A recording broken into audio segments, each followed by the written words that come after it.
হজযাত্রার প্রথম ফ্লাইটের বাকি আর মাত্র কয়েক ঘন্টা। রাত 12:20 প্রথম ফ্লাইটে আল্লাহর ঘরের 419 মেহমান বাংলাদেশ ছাড়বেন। রাত 11:15টায় হজযাত্রার উদ্বোধন করবেন প্রধানমন্ত্রী তারেক রহমান। শনিবার প্রথম দিনে হজযাত্রী নিয়ে 14টি বিমান ছাড়বে। এ উপলক্ষে আশকোনা হজ ক্যাম্পে শেষ মুহূর্তের প্রস্তুতি সেরে নিচ্ছে হজযাত্রীরা। এবছর বাংলাদেশ থেকে ৭৮,৫০০ জন পবিত্র হজ পালন করবেন। এর মধ্যে সরকারি মাধ্যমে ৪,৫৬৫ জন এবং এজেন্সির মাধ্যমে ৭৩,৯৩৫ জন হজ পালনের জন্য যাবেন। হজের আনুষ্ঠানিকতা শেষে 30 মে থেকে ফিরতি ফ্লাইট শুরু হয়ে 1 জুলাই শেষ হবে। দর্শক, এই বিষয়ে বিস্তারিত জানাতে রাজধানীর আশকোনার হজ ক্যাম্প থেকে আমাদের সঙ্গে যুক্ত হচ্ছেন সহকর্মী মাসুদ সুমন। সুমন, আমাদেরকে জানাবেন যে হজ যাত্রীদের শেষ মুহূর্তের প্রস্তুতি কেমন দেখতে পাচ্ছেন?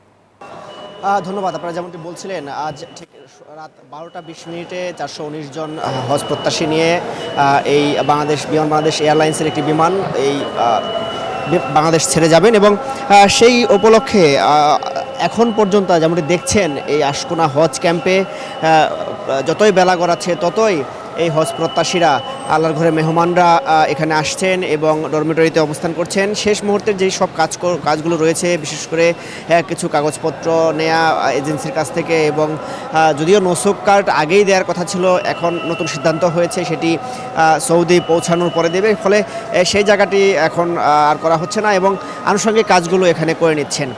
আর সার্বিক ব্যবস্থাপনা নিয়ে আমি অনেক হজযাত্রীদের সাথে কথা বলেছি, তারা যেমনটি বলেছেন এই বাংলাদেশের এই পাশের সার্বিক ব্যবস্থাপনা নিয়ে তারা সন্তুষ্ট। এবং জানিয়ে রাখি, দুই দেশের ইমিগ্রেশন কিন্তু এই আশকোনা হজ ক্যাম্পেই হবে। পাশাপাশি আরেকটি বিষয় জানিয়ে রাখি, এই এবার হজ প্রত্যাশীদের মধ্যে এর আগে যে সংকুচটি ছিল ইরান যুদ্ধের যে প্রভাব পড়বে কিনা এই হজ যাত্রায়, সেটি কিন্তু অনেকটাই কেটে গিয়েছে।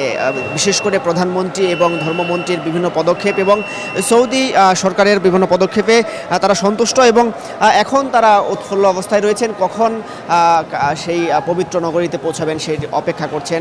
মোট 14টি ফ্লাইট প্রথম দিন ঢাকা ছেড়ে যাবে। এই ছিল আমার কাছে সর্বশেষ আশকোনা হজ ক্যাম্প থেকে। সুমন, ধন্যবাদ আপনাকে।